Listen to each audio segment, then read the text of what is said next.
Vamos lá, agora que o Git já está configurado, você já tem a sua conta no GitHub, a gente já pode começar a trabalhar com o Git. Então eu vou passar por cima alguns comandos básicos do Git, só para vocês se situarem como que é o funcionamento do Git. Beleza? Mas vai ser bem superficial. É bom que vocês façam algum curso, como o do Gustavo Guanabara, no curso em vídeo. Tem vários vídeos, tem vários cursos de Git, GitHub, na plataforma do Digital Innovation One. No YouTube tem diversos tutoriais, diversos vídeos. Você procura o que você mais se adequa, o que melhor te ensine, qual que você se sinta melhor para aprender. Mas tem muito conteúdo sobre Git e GitHub gratuito. Não é preciso investir nessa questão, eu acho que não precisa investir dinheiro em um curso pago para poder aprender, porque é uma coisa bem simples e que tem muito conteúdo gratuito para aprender. Então vamos lá. Caso eu fosse aqui, eu não vou entrar nesse mérito, né? Eu nem vou fazer por aqui, vou criar normal. Imagina que tem essa pasta aqui, ó, já tem uma pasta chamada teste, na verdade eu já fiz um teste nela, então eu vou fazer um novo. Tem uma pasta aqui chamada teste, né? Eu estou pelo Windows, certo? Como eu instalei o Git Bash no Windows, dentro dessa pasta eu posso clicar com o botão direito e ele aparece aqui, ó, Git Bash Here. Que para que serve isso? Para abrir o Git já dentro dessa pasta. Então vamos lá, ó, Git Bash Here. Ele abriu aqui um terminal do Git Bash já dentro da pasta, tá vendo? Ó? Esse aqui é o nome do meu usuário, né? O nome do meu computador. Isso aqui eu acho que é tipo uma reporte do Git Bash, não importa. Mas aqui que é o importante, ó, ele está falando aonde eu estou trabalhando. É dentro do OneDrive, do meu computador, na pasta área de trabalho e no meu teste 1, que é essa pasta que eu tinha criado. Dentro dessa pasta 1, ele ainda não está sendo observado pelo Git. Então eu preciso iniciar o Git dentro dessa pasta para que ele comece a ser vislumbrado pelo Git, para que o Git comece a versionar tudo que acontecer nessa pasta. E é bem intuitivo. Como que eu começo um repositório Git dentro de uma pasta? Basta eu dar o comando git, já que é um comando do Git, então tem que avisar git init. Se eu der git init, eu estou mandando o Git iniciar um repositório para ser versionado dentro dessa pasta. Basta dar Enter e ó lá, inicializando um repositório Git dentro da pasta tal. Nesse momento, dentro da pasta, não aconteceu absolutamente nada, tá vendo? Não há nada dentro dessa pasta. Mas, na verdade, existe um arquivo oculto aqui, .git, que é o arquivo que faz o versionamento, que ele observa essa pasta através do Git. Você não consegue ver, se você for procurar seus arquivos ocultos, aí sim você vai ver, mas é só isso que ele faz. Ele inicia aqui um repositório do Git, né? Agora imagina que agora ele está aqui, ó. Se eu der um git status, que é para ele me mostrar o status dessa página, da página em questão. Se eu der um git status, o que ele vai voltar para mim, ó? On branch master, que eu também não me sinto muito, mas eu não vou entrar no mérito do que é branch ou não. Vocês vão aprender dentro de um curso, para não confundir tudo. Dentro dessa branch não há nenhum commit ainda. No commits yet. Não tem nenhum commit ainda. Commit é um envelope de todos os arquivos que a gente tem. Nesse commit ele tem todas as informações sobre esse envelope e desse envelope, do que contém dentro. Inclusive uma mensagem que quando a gente cria um commit, a gente coloca essa mensagem. Daqui a pouco a gente cria um commit e aí vocês vão ver na prática, né? E tá falando também que não tem nada para commitar ainda. Então não tem nada na pasta. Mas imagina que agora, eu vou criar por aqui, mas não precisa criar. Eu tô aqui, touch é um comando do Linux que serve para criar alguma coisa. Então, touch index.html. Estou iniciando um arquivo HTML, estou criando um arquivo HTML dentro dessa pasta. Quando eu dou lá, como eu falei, quando algo dá certo dentro do Git, ele não reporta nenhuma mensagem. Então, não apareceu nada, deu certo. E vamos lá para a nossa pasta, ó. Essa pasta de teste, tá vendo que agora tem um arquivo chamado index? É um arquivo que eu criei, um arquivo HTML chamado index. Só criei um arquivo. Você poderia ter vindo aqui na pasta normalmente e criar aqui um novo e criar um arquivo. Tanto faz, entendeu? Ia ser a mesma coisa, só fiz pelo terminal, né? Então, tem um arquivo novo. O que acontece agora se eu der um git status? Git status. Agora, tá vendo que ele deu uma mensagem diferente? Ele está falando one tracked file, que é um arquivo não listado, vamos dizer assim. É um arquivo que ainda não está sendo observado pelo Git. E ele próprio está me dizendo aqui, ó, em vermelho está o index.html, ele está me dizendo use git add file para poder adicionar ela para ser comitado. Ou seja, o git add é um comando do Git que serve para eu preparar arquivos para serem comitados, para serem envelopados, né? Quando eu dou um git add, ele cria uma criptografia, uma senha, que seria como um RG para esse arquivo. Cada arquivo dentro do Git tem a sua própria criptografia, que é um número de 40 caracteres, que é tipo o RG daquele arquivo. Qualquer alteração que você faça nesse arquivo, você vai ter que readicionar ele para ser comitado, porque aquela criptografia só vale para aquele arquivo daquele jeito que está. Se você mudar uma vírgula, uma linha, uma letra, um espaço dentro desse arquivo, ele vai ter que gerar um novo criptografia, então ele deixa de ser aquele arquivo e ele vai te avisar isso, né? Então, mas ao mesmo tempo, se você tinha lá um arquivo, estava tudo certinho, você colocou um espaço nele, ou uma vírgula a mais, ele mudou, né?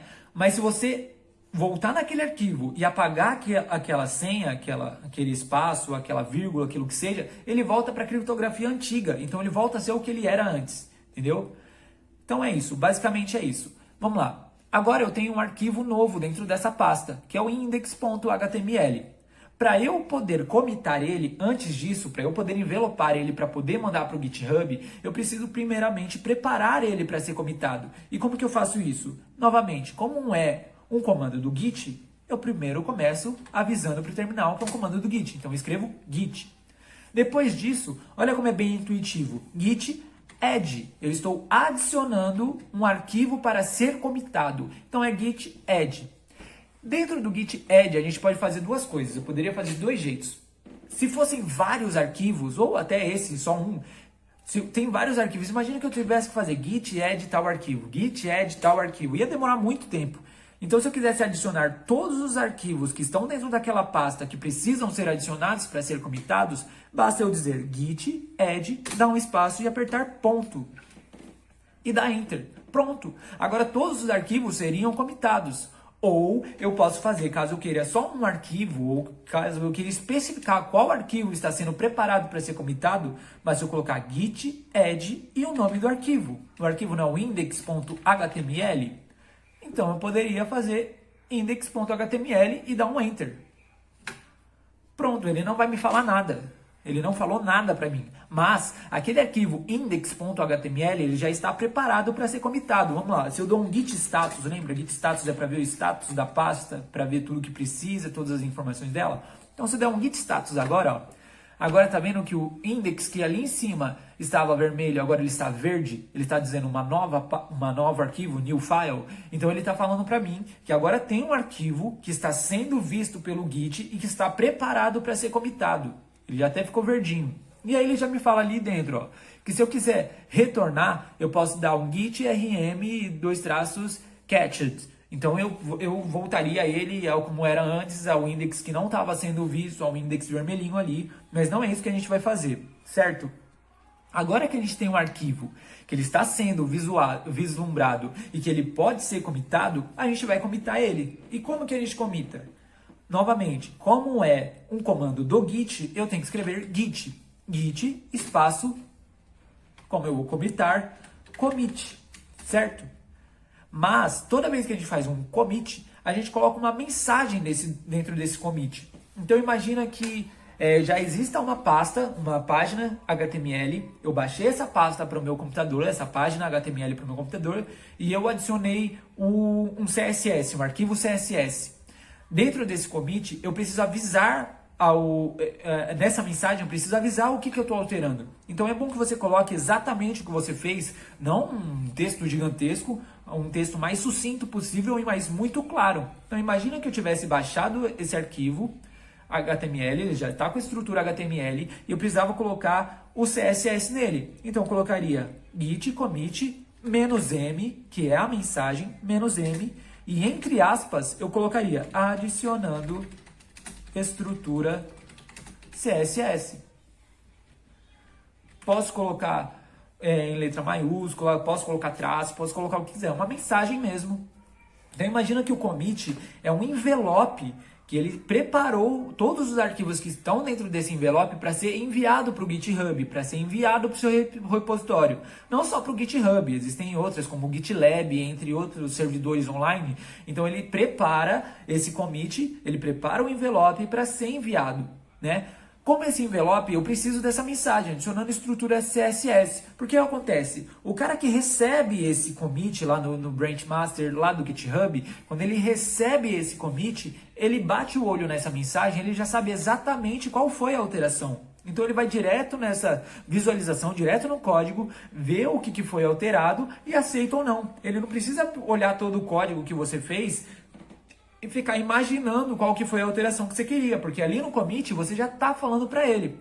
Então vamos lá, git commit traço "m" adicionando "-m", adicionando estrutura CSS, beleza? Se eu dou um enter agora, olha lá, ele acabou de avisar que ele fez ele comitou os arquivos, né?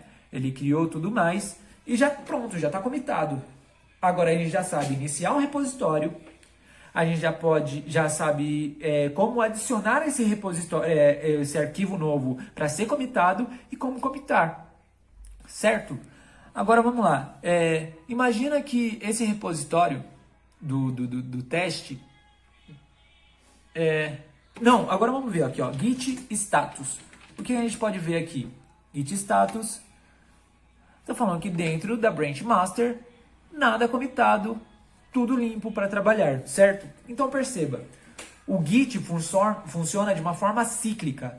Toda vez ele volta para o mesmo estágio. Quando a gente entrou no Git, deu o Git status, não havia nada para ser comitado, não havia nenhum arquivo que ele não reconhecia, estava tudo vazio. Quando a gente adicionou um arquivo novo, apareceu arquivos que precisavam ser adicionados para serem comitados. Então ele avisou para a gente, ó, tem um arquivo tal que precisa ser adicionado para ser comitado. Então adicionamos esse arquivo para ser comitado e depois nós o comitamos. Assim que nós comitamos esse arquivo, não tem mais nada para o Git fazer nessa questão desse arquivo, certo? Para nenhum tipo de alteração. Então ele volta para quando você dá um git status de novo, ele volta falando, ó, não tem nada, nenhum arquivo que não esteja sendo rastreado, que não tem nada, tá tudo limpo, certo? Tá tudo tranquilo para você trabalhar. Caso você queira saber quais arquivos que estejam dentro, você pode só apertar um ls.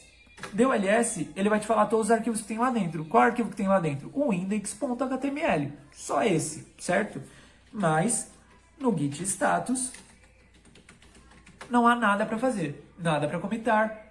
Área de trabalho toda limpa, né? Árvore de trabalho limpa. Tá tudo tranquilo, beleza? Então vamos lá, e no próximo vídeo eu mostro a questão dos repositórios no GitHub.